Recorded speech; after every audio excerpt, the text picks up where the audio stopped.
خب سلام علیکم و رحمت الله. اعوذ بالله من الشیطان الرجیم. بسم الله الرحمن الرحیم.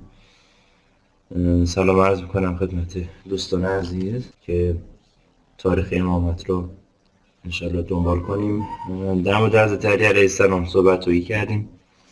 در ایام ماه محرم الحرام هستیم. جلسه بعدی هم به خاطر تاسوع و عاشورا تعطیله. ما به هر حال باید فشرده تر مباحث اعلام کنیم خدمت شما. حال در حدی که بشه مباحث خدمتتون میگیم انشالله که بتونیم مطالب رو تا جایی که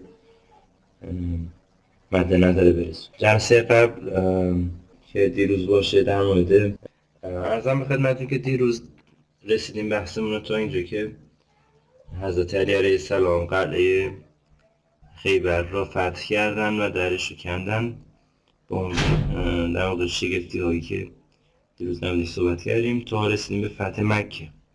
فتح مکه وقتی صورت گرفت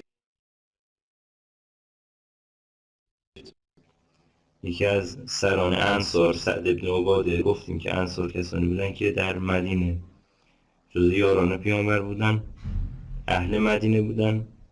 خب ایشون وقتی که همراه پیامبر وارد مکه شد یک جمله ای گفت که جملهش این بود که امروز روز انتقامه و پیامبر اکرم پرچم رو دادن دست حضرت علی علیه السلام و گفتن که امروز روز مرحمته، روز رحمته، الیوم یوم المرحمه. و در واقع با این کارشون پیامبر اکرم چند به اصطلاح میگن با یه تیر چند نشان زدن. یکی این که به مردم چهره واقعی دین اسلام را معرفی کردن که دین اسلام دین جنگ نیست، دین خشونت نیست و اگر هم جنگ هایی وجود داره به خاطر دین نیست، به خاطر دین را بپذیرند، حالا یا به خاطر نه که بخوان نپذیرند، به خاطر نه که بخوان مقابله کنند با دین خدا. یعنی یه موقع یه نفری دین را نمیپذیره، خب این کسی با این جنگ نمیکنه. نه، یه نفری یا یه گروهی روبروی دین خدا می ایستند، یعنی خودشون میان در واقع جنگ رو شروع میکنند که همیشه جنگ ها همینطور بوده. سلام علیکم. و در واقع جنگ ها حالت ابتدایی نداشته، هیچگاه حالت ابتدایی نداشته. یعنی پیامبر نیامدن گفتن حالا مثلا بیایم بریم کجا رو بگیریم، مثلا کجا رو بریم حمله کنیم. پس قضیه دین اسلام با فتح مکه مردم مشاهده کردن که اسلام یا پیامبر اکرم با اینکه میتونه انتقام بگیره یا به عبارت قصاص کنه، اصلا انتقام نه قصاص کنه. خب اینا خیلی اذیت کردن پیامبر رو، یاران پیامبر اقتصادی آوردن، زن و بچه رو در محدودیت های شدیدی قرار دادن و واقعا زندگی رو اینها تنگ کردند به طوری که اینا از مکه هجرت کردن اومدن مدینه.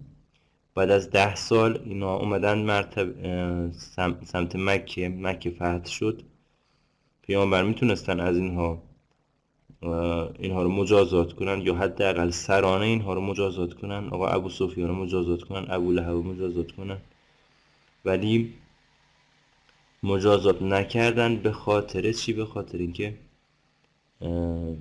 این روز فتح مکه روز عفو عمومی اعلام شد و گفتن که همه، البته خب جز 2-3 نفری که حالا جریانش رو تو کتابم بیان نکرده، حالا ربطی هم فعلا به بحث ما نداره، اون افراد خاصی بودن که 2-3 نفری بودن که پیامبر اکرم فرمودن اینها چند، ولی به طور عموم عفو عمومی اعلام کردن.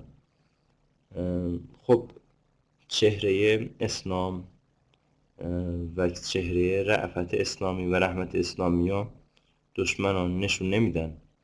یعنی شما توی فضای مجازی داعش را و کلا رسانه های دنیا داعش را میبینیم ولی روز فتح مکه پیامبر شما نمیبینی، چهره ها نشون داده نمیشه. خب حضرت علی علیه السلام در جریان جنگ حنین مثل جریان جنگ احد که از پیامبر دفاع کردن و خب برخی از مشرکین رو به قتل رسوندن. در تمام غزوات غزوه هم جلسه قبل گفتیم، غزوه یعنی جنگی که پیامبر اکرم به عنوان فرمانده اون جنگ همیشه حضور داشت.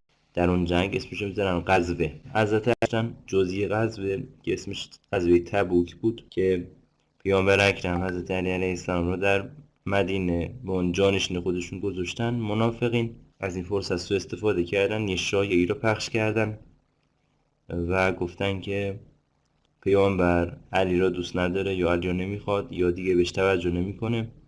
حضرت علی علیه السلام خودشون رو به پیامبر رسوندن و پیامبر یه جمله معروفی است که اینجا به حضرت علی علیه السلام فرمودن که آیا تو نمیخوای مثل هارون که جانشین حضرت موسی بود تو هم نسبت به من مثل هارون نسبت به موسی بشی؟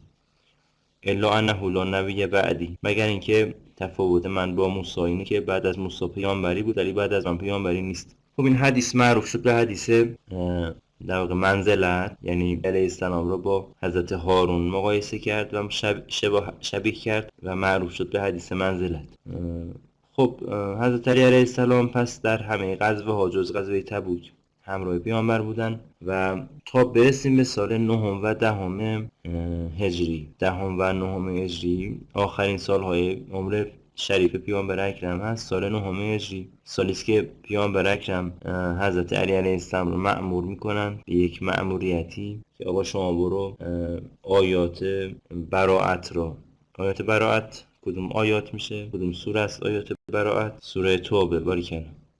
پس حضرت علی علیه السلام توبه دیگه، بله آیات براءت رو مأمور میشن که به مشرکین کجا؟ مشرکین مکه ابلاغ کنند. یعنی حضرت علی علیه السلام از مکه، از مدینه اومدن سمت مکه تا آیات سوره توبه را برای مشرکین مکه بخونند و ابلاغ کنند. که البته در اینجا یه حادثه ای پیش اومد. اول ابوبکر این آیات را اومد که ابلاغ کنه، وحی آمد، جبرئیل آمد پیش پیامبر اکرم و به پیامبر اکرم عرض کرد که ابلاغ آیات براءت توسط خود شما یا کسی مثل شما باید انجام بشه، بنابراین ابوبکر نباید این کار انجام بده، خود شما یا حضرت علی علیه السلام باید این کار انجام بده. که پیامبر حضرت علی علیه السلام را مأمور میکنن که این آیات رو برو از ابوبکر، خلاص این مأموریت رو بگیر و خودت انجام بده.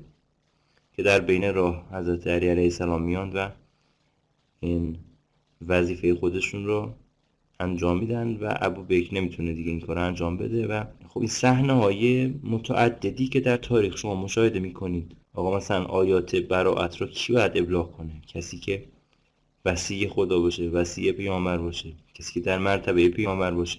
خب اینها میدیدن این صحنه ها رو، میدیدن لا فتا الا علی، لا سیف الا ذوالفقار رو میدیدند. اونجا گفت امروز پرچم رو به دست کسی میسپارم که خدا و رسول او را دوست دارند رو میشنیدن. مرتب این صحنه ها تکرار میشد در حوادث مختلف. هر حادثه ای یک درخشش ویژه‌ای از جانب حضرت علی علیه السلام رخ میداد. مردم دونه دونه این صحنه ها را میدیدن و مشاهده میکردن، ولی خب متاسفانه اون هنگامی که باید ولایت حضرت رو میپذیرفتن چیه نپذیرفتن. اینا امتحانه برای همه ماست. یعنی اینها تاریخ نیست که مثلا بگیم قصه ای باشه که مثلا ما بشنیم و بگیم خب چه فایده داره. فایدهش اینه که در هر زمانی اون کسی که در واقع امام جامعه است، مثل اینکه حالا امام زمان هستن، حضور دارن، ناظرن و ولایت ایشون بر همه انسان ها، مسلمان ها، ایشون رو به عنوان، یعنی همه ما اون آخرین امام ایشون رو پذیرفتیم. خب وقتی که اینها تاریخ رو میخونیم میبینیم که کسی مثل امام زمان هست که میتونه وظیفه پیامبر رو ادامه بده. یعنی کسی وقتی که تاریخ رو میخونه میگه آیات خدا و قرآن کریم یه مفسر اصلی میخواد و اون هم امام زمانه. و البته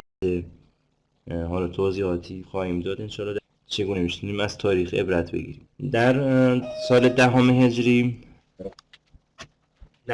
هجری حضرت علی علیه السلام مأموریت پیدا کردن که برن به یمن و 2 قبیله بود اسمش همدان و مزهج بود. اینا رو حضرت علی علیه السلام مأموریتشون رو به خوبی انجام میدن، میان طرف یمن و در یک روز سران قبیله همدان اسلام میارند. حضرت پیامبر نامه می نویسند. پیامبر اکرم از اسلام آوردن اینها بسیار خوشحال میشن، به سجده میافتند و یعنی درود بر همدان و درود بر همدان. و این نشون میده که این یمنی ها در اون زمان که اسلام توسط حضرت علی علیه السلام به اینها عرضه شد چقدر سریع میان اسلام رو میپذیرن. همین حالا هم که شما نگاه میکنی یمنی ها که اهل مقاومتن و خیلی شیرمردن، در مقابل ظلم نیستن، اینها در واقع اسلامشون یه اسلام اصیلی است و بدون اینکه اهل نفاق باشن، بدون اینکه اهل درویی باشن، بدون اینکه بخوان سر خودشون یا سر کسی کلا بذارن، از همون اینها اسلام آوردن و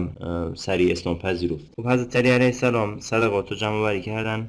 اون مسیحیان نجران، شما جریانش رو چند روز پیش جریان مباهله، حدود یه هفته پیش جریان مباهله بود دیگه. جریان مباهله رو شما خبر دارید که در مباهله مسیحیان در واقع میگفتن ما بر حق هستیم و پیامبر اکرم و دین اسلام گویا بر حق نیست. پیامبر خب برای اینها دلایل آوردن و اینها متاسفانه زیر بار این دلایل نرفتن.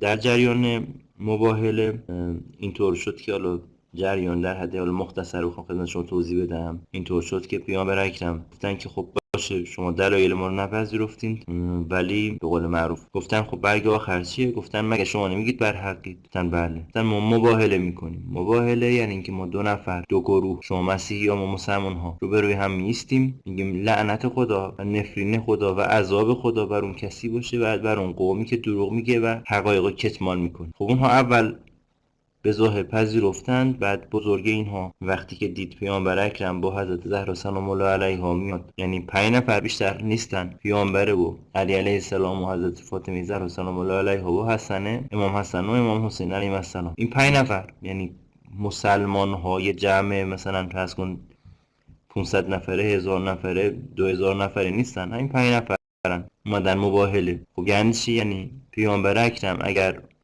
دروغ گفته باشند حاضرن که خودشون و دامادشون و دخترشون و نوه هاشون از بین برن دیگه، با نفرین خدا دیگه، با عذاب خدا. اینا خلاصه خیلی ترسیدند و مباهله رو نپذیرفتند، چون که بزرگشون گفت که اگر که مباهله کنید و پیامبر خدا نفرین کنه تمام شما یا تمام ما از بین میریم. و خلاصه اینا مسیحیانی بودن مال منطقه نجران، اسمشون بود مسیحیان نجران. اینا قبول کردن که اسلام بر حقه، ولی آخرش که مسلمان نشدن، ولی قبول کردن که جزیه بدن، یعنی یه مالیات مخصوصی بدن به حکومت اون وقت که مربوط پیامبر اکرم صلی الله علیه وسلم بود.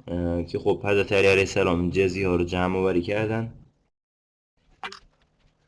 و بعدش دیگه اومدن سمت مدینه. در اینجا دیگه سالهای آخر عمر شریف پیامبره حجة الوداع صورت میگیره. یعنی پیامبر با افراد زیادی میان سمت مکه برای انجام حج. بعد از انجام حج میان در قدیر خم و در قدیر خم خلاصه ابلاغ اون آیات قدیر یا آیات ولایت صورت میگیره که در سوره مبارکه نساء اومده، که حالا ما جلسه قبل نه 2 جلسه قبل در موردش صحبت کردیم. در مورد آیات الیوم اکملت لکم دینکم صحبت کردیم. در مورد این صحبت کردیم که آیه 67 سوره مبارکه مائده، آیه 3 مبارکه سوره مائده که ای پیامبر ابلاغ کن این آیات رو، اگر ابلاغ نکنیم هیچ رسالت ابلاغ نکردیم.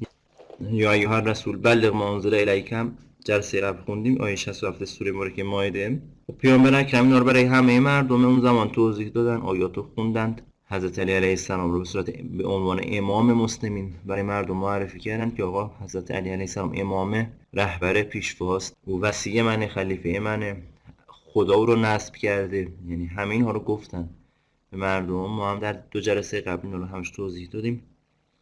و خب متاسفانه و خب بیعت هم گرفتن، از همه مردم بیعت گرفتن. ابوبکر با ایشون بیعت کرد، عمر بیعت کرد.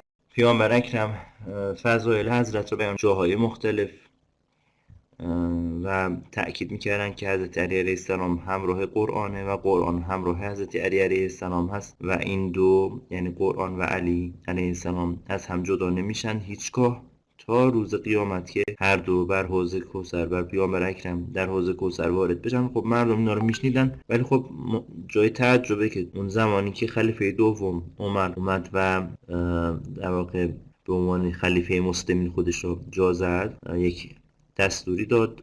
البته از همون اول ابوبکر اومد این دستور رو دادن. دستور چی بود؟ اینکه حدیث پیامبر نباید نوشته بشه، حدیث پیامبر نباید ثبت بشه، نباید احادیث پیامبر کسی بنویسه یا نوشته داشته باشه. اگر کسی اون احادیث رو میسوزوندن، اون شخص رو زندان میکردن.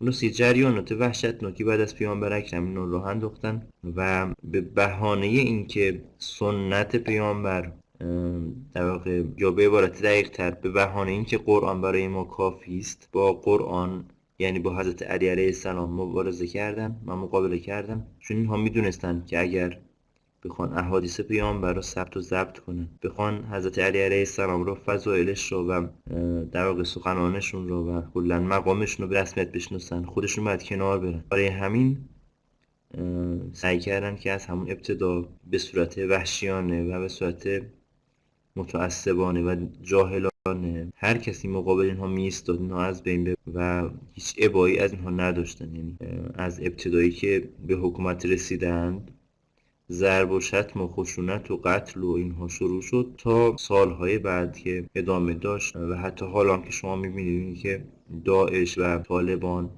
و امثال اینها ثمره همون حکومت‌های اموی و عباسی و امثال اینها هستن که اینها به راه انداختن.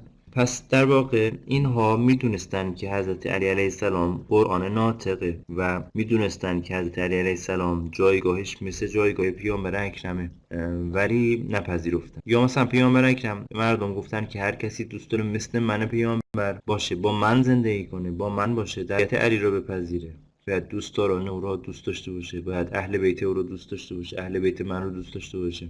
و علتش هم اینه که اینها عترت منند. من از همه ما از یک خاک و گل هستیم، همه ما از یه ریشه هستیم. فهم من و علم من به اینها منتقل شده، ولی متاسفانه اینها نپذیرفتن و پیامبر اکرم تاکید کردن وای به حال کسانی که فضیلت اونها رو نادیده بگیره و رحم منو قطع کنه، خداوند در قیامت شفاعت من رو اینو برخوردار نمیکنه. خب اینها جریاناتی بود تا زمان رحلت پیامبر اکرم. خب بعد از رحلت پیامبر جریان سقیفه شروع شد. سقیفه یعنی محلی که در واقع مسلمان ها، نه همشون، عده کمیشون، عده کمی از مسلمان ها جمع شدن و مسلمان ها یا به عبارتی برخی از مهاجرین و برخی از انصار جمع شدن و تصمیم گرفتن که جای نشین پیامبر کی باشه. خب این جای سواله. خب سقیفه نباید تشکیل میشد، چون سقیفه در واقع میخواست جانشین پیامبر تعیین کنه. خب جانشین پیامبر مشخص بود، پیامبر جانشینشون حضرت علی علیه السلام بودن. چرا سقیفه تشکیل شد؟ چون که اینا میخواستند که این قدرت را تصاحب کنند. از قبل برنامه‌ریزی کرده بودن، منتظر مرگ پیامبر بودن و آماده بودن که پیامبر که رحلت کردن بلا فاصله بیان و جلسه تشکیل بدن و اون میخه خلاصه حکومتشون رو حسابی یا به سرعت تا تنور داغی بکوبن. مهاجرین و انصار برخیشون یا برخی از سرانشون با توافق قبلی که داشتن و با برنامه‌ریزی‌های قبلی که داشتن بدن جمع شدن در منطقه‌ای یا در محلی به نام سقیفه و گفتن که آقا، اون گفت که خلیفه از ما باید باشه، اون گفت خلیفه از ما باید باشه. مهاجرین در رأسشون ابوبکر و عمر گفتن که مهاجرین به دو دلیل برترن. یکی اینکه به خاطر اینکه قوم و خویشتن با پیامبر، از این جهت نزدیکترن به پیامبر، و دوما به خاطر اینکه زودتر از شماها اسلام آوردن، سبقت در اسلام دارند. خلاصه با این دلیل برخی از اینها رو قانع کردن، حالا یا فریب دادن. برخی از انصار موافقت کردن. برخی دیگر از انصار موافقتشون با ابوبکر و عمر به این دلیل بود که میخواستن که رقیبشون رأی نیاره. یعنی چون که در انصار دو دستگی بود، دو گروه بودند، دو قبیله بودند، اینها همیشه با هم نزاع داشتن، درگیری داشتن. اگر که انصار میخواستن زیر بار همدیگه برند، در واقع یعنی اگر میخواستن زیر بار همدیگه برند و همدیگه رو بپذیرند، این قبلا اتفاق میافتاد. یعنی اتفاقاتی که بینشون افتاده بود یه جریان دشمنی دیرینه داشت. این دشمنی دیرینه را اینها نتونستن حل کنن، هیچگاه نتونستن این دشمنی دیرینشون را وقتی در یه مقاطعی به برکت پیامبر دشمنی هاشون تبدیل به دوستی شد، ولی بعد از رحلت اینها رقابتشون گل کرد و خلاصه نتونستن زیر بار هم برند. اوس و خزرج اصطلاح قبیله هاشونه، یه قبیله بود اوس، یه قبیله بود خزرج. خلاصه به قول معروف میگن سرتون رو در نیاریم. اینا به ابوبکر رأی دادن به خاطر اینکه اون طرف مقابلشون رأی نیاره و خلیفه نشه.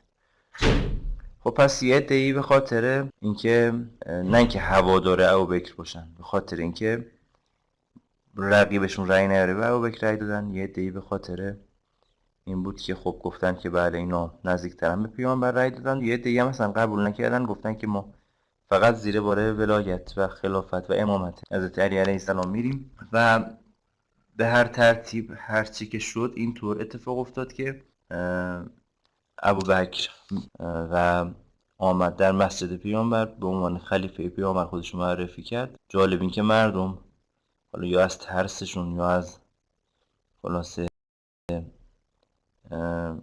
بعد حالا تحلیل کنیم که واقعا مردم اون زمان چه فکری داشتن، که حالا من توضیحاتو میدم خدمتتون. پذیرفتند ولایت یا حالت ابوبکر را پذیرفتن. ابوبکر اومد روی منبر پیامبر صحبت کرد و گفت که من بر شما امیر هستم یا امارت پیدا کردم، ولی بهتر از شما نیستم. شما وقتی مقایسه میکنید صحبت اینها رو در مقایسه با صحبت حضرت علی علیه السلام، میبینید که اصلا قابل مقایسه نیست. هیچگاه حضرت علی علیه السلام نمیاد به مردم بگه من بهتر از شما نیست. هیچگاه نمیاد بگه من امارت پیدا کردم، چون که حضرت علی علیه السلام خلیفه خدا و امام هستن از جانب خدا و لازم نیست اصلا مردم ایشونو. و اصلا اون جریانی که اینها در سقیفه پیاده کردن اکثر مردم حضور نداشتن. یه عده خاصی بودن که بین این هم دو سه دستگی بود. خشونت هایی رخ داد در سقیفه، زد و خورد هایی شد، برخیا مجروح شدند.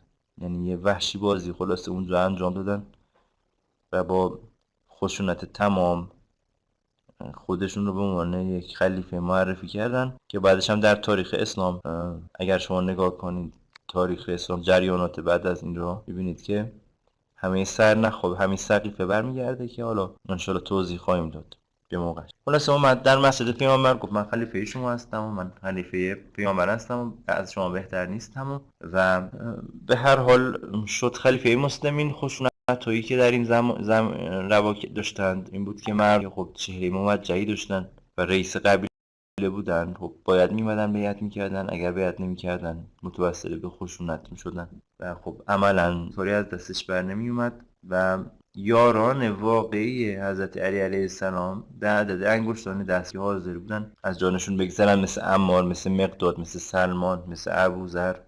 اینها آدمای خاصی بودن که حاضر بودن از جانشون هم بگذرن. ولی خب بسیاری از مردم اگر بخوایم دقیق بگیم از امام علی علیه السلام حمایت نکردن، چون که از جانشون ترسیدن، چون که میدونستن اگر بخوان از علی علیه السلام دفاع کنند تیکه بزرگشون گوششونه. یعنی خلیفه یا کسی مثل عمر رحم و مروت نداره، سریع دستور به قتل میدن، سریع میکشن، سریع به دار آویزون میکنن. یعنی یک حکومت پلیسی دیکتاتوری وحشیانه ای را به نام دموکراسی ایجاد کردن.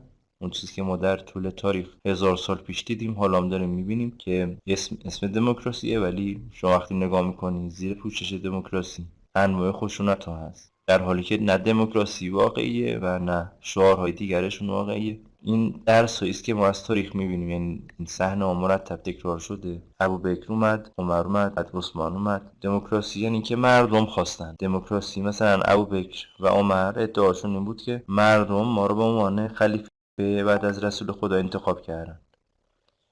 یعنی گفت ما خلیفه بعد از رسول خدا باشیم. خب اولا که پاسخ اینه که همه مردم نیومدن شما رو انتخاب کنن، یعنی ابوبکر رو انتخاب کنن. یعنی عده خاصی بودن مثل برخی از انصار، برخی از مهاجرین. دوما همین هایی هم که اومدن تو میدون، همین ها هم رأی اکثر یا رأی بسیار از اینها در محیط آرام و بدون تنش رأی ابوبکر نبود.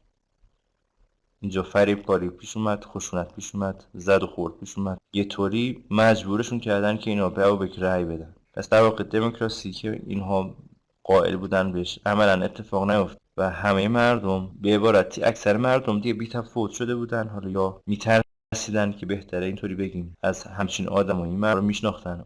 آدمایی بودن که اگر شما دقت کنین کسی بود عمر، خب کسی که به دختر پیامبر رحم نمیکنه، یعنی کسی که حاضر خانه پیامبر رو به آتیش بکشه، حاضر دختر پیامبر رو از بین ببره، شهید کنه، یعنی حاضره به خاطر اینکه به قدرت برسه همه رو از بین ببره، ولی خب پوشش اسلام رو داره، پوشش دموکراسی داره، پوشش آزادی خواهی داره. اینا رو درس تاریخ، این درس هایی رو به ما میده که ما آدم ها رو از سابقهشون بشناسیم و بفهمیم که هر کسی چی کار است. یعنی با فقط حرف یا فقط شعار نخواهیم یه تصمیم بگیریم. خب در عمل اینو ثابت کرده بودن که اینا آدمای منطقی نیستن، آدمای زورگوهن، آدمای کسی حرفشون رو گوش نده، اینها رو به روش میستن و حاضرن ازش رد بشن، خیلی مثل آب خوردن. منظور اینه آقای سالار. بحث ما در ادامه میرسه به اینکه در این زمان البته تو کتاب یه قسمتایی رو نیورده، ولی خب بحث مهمیه که در واقع حضرت زهرا سلام الله علیها و حضرت علی علیه السلام تو این فاصله خیلی تلاش کردن که مردم رو بیدار کنن، یعنی بگن که مردم امامت فقط از جانب خدا باید تعیین بشه، خلیفه رسول خدا باید کسی باشه که مثل رسول خدا باشه، نه کسی که یک عمری بت پرست بوده، نه کسی که مشرک بوده، نه کسی که ظالم بوده، نه کسی که پیامبر را نمیشناسه، نه کسی که حکم خدا رو نمیشناسه. کسی مثل علی هست، اصلا جای امثال ابوبکر و عمر نیست. خب این آرام مرتب به مردم گفتن، یعنی در خانه هاشون اومدن تک تک در زدن، گفتن شما در قدیر مگه حاضر نبودید؟ از اینها اقرار گرفتن. یه دیشون گفتن بله ما اشتباه کردیم، یه دیشون گفتن شما دیر اومدی، میخواستی علی زودتر بیای، مثلا چرا دیر اومدی مثلا. خلاصه یه دیشون گفتن بله ما کمک میکنیم. اینها با هم قرار گذاشتن آقا فردا مثلا ساعت نماز، مثلا قبل از نماز فلان وقت. خب سر قرار نیومدن. یعنی آخرش رو بخوای حساب کنی مردم با همه تلاشایی که از زهرا سلام الله علیها داشتن و از علی علیه السلام چهره به چهره دونه دونه باشون صحبت کردن، ولی مردم این مسئله رو نپذیرفتن، یعنی حاضر نشدن که از جان خودشون بگذرن. ما دیروز علی علیه السلام کسی بود که وقتی که پیامبر اکرم بنا بود هجرت کنند جان خودش رو گذاشت کف دستش، جای پیامبر خوابید. یا در جنگ ها مثل احد، مثل حنین، در حالی که پیامبر نزدیک شهادت بودن، حضرت علی علیه السلام خودش رو سپره بلای پیامبر کرد و نگذاشت که پیامبر شهید بشن. چنین کسی قطعا فضیلتش اونقدر زیاد هست که هم جانشین پیامبر بشه. خب مردم متاسفانه تو این فضا نبودن اینکه بخواد حاضر بشه از جونش بگذره، حاضر بشه از خلاصه پای کار بیاد، از علی دفاع کنه، از پیامبر دفاع کنه. اینطوری نبودن، یعنی مردم توی میدانی نبودن. مردم دوست داشتن کسی بیاد و از اینها هیچی نخواد، یه عده‌ای بیان برای اینها صلح بیارن، امنیت بیارن، آرامش بیارن، اینا بشینن تو خونه هاشون و خلاصه کیف کنن. بله آقای بابایی زحمت بکشین، دست شما در نکن. پس در واقع مردم اون زمان مردمی بودن که گفت عافیت طلب بودن، محافظه کار بودن. عافیت طلب یا محافظه کار یعنی اینکه مثل مردم زمان ما نبودن. امام خمینی از همون ابتدایی که نهضت رو تشکیل دادن، شما نگاه کن سال 42 15 خرداد، خب مردم اقصا نقاط ایران مخصوصا مردم ورامین اومدند به دستور امام و یه حوادث وحشیانه ای را رژیم طلای‌نفر رو به خاک و خون کشید و شما نگاه میکنیم میبینی که مردم حاضرن بیان در خیابان ها به خاطر اینکه امامشون، امام خمینی، تازه این امام معصوم هم نیست ولی امامی است که اونها میدونن که حرفش حرف و حکمش حکم خداست، حرفش حرف امام معصومه، یعنی مسیرش همون مسیره. برای همین حرف او رو میپذیرن، حاضرن جان خودشون رو کف دستشون بگذارن. بعد جلوتر میایم تا سال 57 که در اون شب خاص امام به مردم میگن که به خیابون ها بریزین. اون شبی که حکومت نظامی اعلام کرده بود که اگر مردم به خیابون ها نمیریختن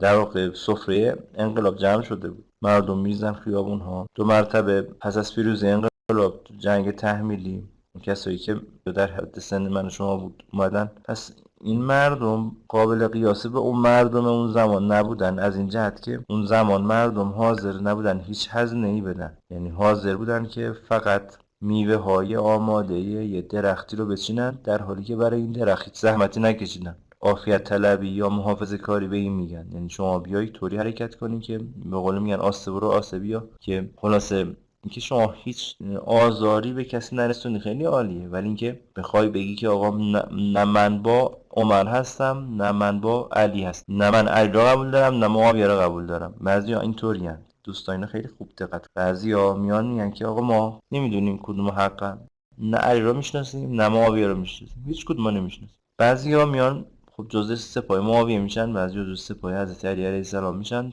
در مورد امام حسین علیه السلام همینطور. بعضیا جزء سپاه عمر سعد میشن، بعضیا جزء سپاه حضرت امام حسین میشن، بعضیا هم نه، میگن ما اصلا کاری به اینا نداریم، ما زندگیمون رو بکنیم.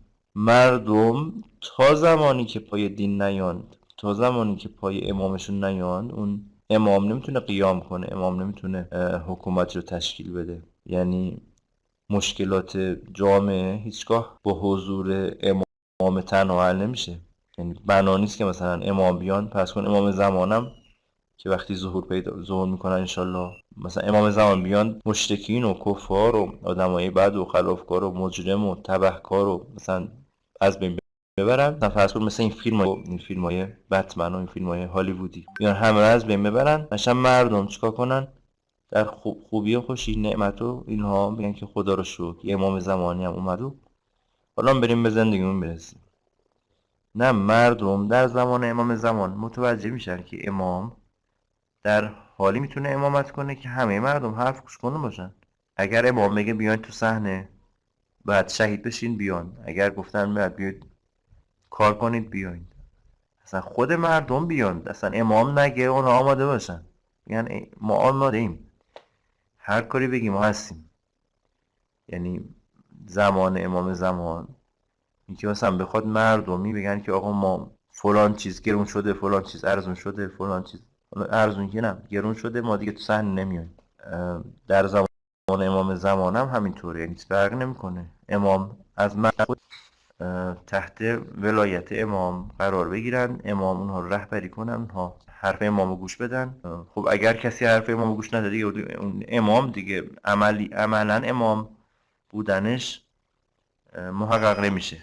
یعنی خود این هم مسائل مهمی که ما داریم عبرت باید بگیریم از تاریخ، که امام زمان هم که تش بیارن بنا نیست یه معجزه های وحشتناک و خارق العاده. بله یه سری سوی اتفاق میفته که خارق العاده است، که اینها به خاطر مقدمه خود استقرار حکومت امام زمان. ولی در ادامه این اتفاق چیه؟ در ادامه این اتفاق معنا نیست که همیشه اینطوری رخ بده. خب در مورد بحث خلافت حضرت و بحث سقیفه صحبت می‌کردیم و خب جای بعد بحث شیعه رو باید مطرح کنیم که شیعه بعضی اعتقادشون بر این بود که آقا شیعه یک حزبی است که یا گروهی است که خود ساخته است و مثلا آقا شیعه صفویه. حالا بعضی اسکوزاری کردن که بعد البته این کسایی که اینطوری گفتن خودشون پشیمان شدن و بعدش گفتن که ما اشتباه کردیم، شیعه صفوی ما نداریم به این شکل شیعه در زمان صفوی شکل گرفته باشه. شیعه در زمان پیامبر اکرم شکل گرفته و با محوریت حضرت علی علیه السلام و به این صورت که پیامبر اکرم در احادیث گوناگون حضرت علی و یارانشون رو جزء شیعیان حساب میکردن. یعنی گفتن ای علی تو و شیعیانت جزء رستگاران هستید و همین تأکیدها نشون میداد که شیعه یک گروه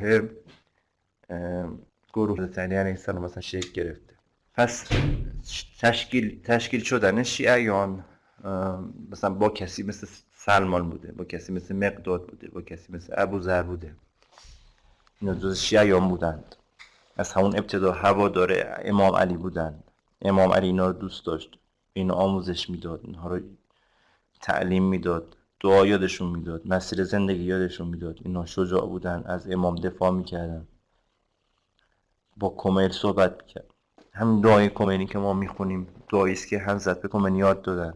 اینها بعضا در زمانی که حضرت خلیفه شدن یا حالا به صورت در واقع مردم آمدن و حضرت رو پذیرفتن، همین کمیل اومد یا مالک اشتر یا کسانی دیگری اینا شدن فرمانداران حضرت. پس شیعیان علی علیه السلام، خود حزب شیعه و خود اسم شیعه، اینا در زمان پیامبر اکرم شکل گرفتن و نامگذاری شدن. یا آیه این نازل شد که اون آیه عبارت بود از اینکه ان الذین آمنوا و عملوا الصالحات اولئک هم خیر البریه، یعنی کسانی که ایمان آوردن عمل صالح انجام دادن اینها بهترین انسان هستند. پیامبر اکرم گفتن که مصداق این آیه حضرت علی علیه السلام و شیعیانشون هستن. خب مردم اینها رو میشنیدن، میدیدن که این آیه توسط پیامبر داره تفسیر میشه، توضیح داده میشه که این مصداق این آیه است، کسی مثل حضرت علی علیه السلام. پس یه بحث شیعه است. بحث بعدی بحث امامه. امامت با خلافت یه تفاوتی داره. وقتی ما میگیم امام، خب در لغت به معنی پیشواست، در اصطلاح یعنی مسلمین رو به عهده بگیره. امور مسلمین رو کسی بخواد رهبری کنه، کسی جانشین پیامبر خدا بخواد بشه. امام مقام جانشینی پیامبره، مقام انبیاست، مقام وصی پیامبره. پس مقامی است که فقط از جانب خدا باید عطا بشه به کسی، چون که مقام حتما اسمت میخواد. نمیتونه کسی امام بشه در حالی که گناهکار باشه، نمیتونه کسی امام بشه در حالی که خطاکار باشه. برای همین این مقام یه مقام ویژه‌ای است. پس به امثال ابوبکر و عمر و اینها امام هیچ کسی نمیگه، خودشون هم نمیگن، چون که خودشون میدونن هزاران خطا داشتند، هزاران گناه داشتن، اصلا یه زمانی مشرک بودن. ولی امامان ما از جانب خدا به مقام امامت رسیدن، چون که در یک لحظه از عمرشون هم حتی مشرک نبودن، در یک لحظه عمرشون هم خطا نداشتن، گناه نداشتن. پس امالی است که فقط به افراد خاصی تعلق میگیره که اون همون 12 امام ما هستن. حالا غیر از پیامبر اکرم 12 امامی که ما داریم یا افتخار ماست، یعنی که ما افتخار میکنیم به وجود حضرت علی علیه السلام، ما افتخار میکنیم به وجود امام حسین علیه السلام. اینها سرمایه های ما هستن، امامان ما هستن.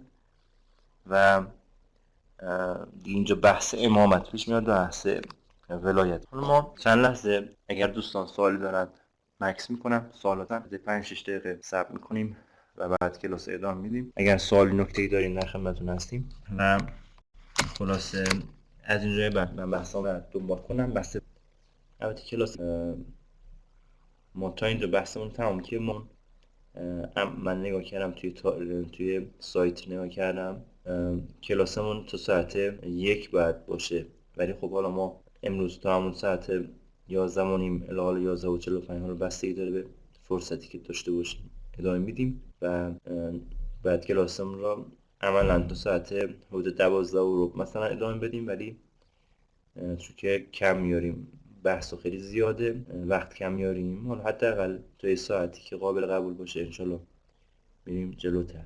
بله خب طبق هر در واقع بنا نیست که همه این کتاب فعلا بخونید. حالا تا جایی که درس دادیم، مثلا ما فعلا تا حدود صفحه، حالا من کتاب رو که خدمتتون بیارم تا اکنون که دارم بهتون صحبت کنم صفحه 35 رو درس دادیم.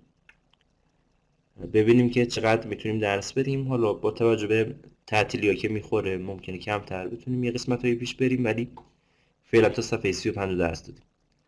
خب در حد 5-6 دقیقه استراحت کنین. ساعت 11 و حدود 5-6 دقیقه دیگه ادامه میدیم و 40 دقیقه بحثمون ادامه میدیم تا بتونیم انشالله یه جایی کتابو برسونیم.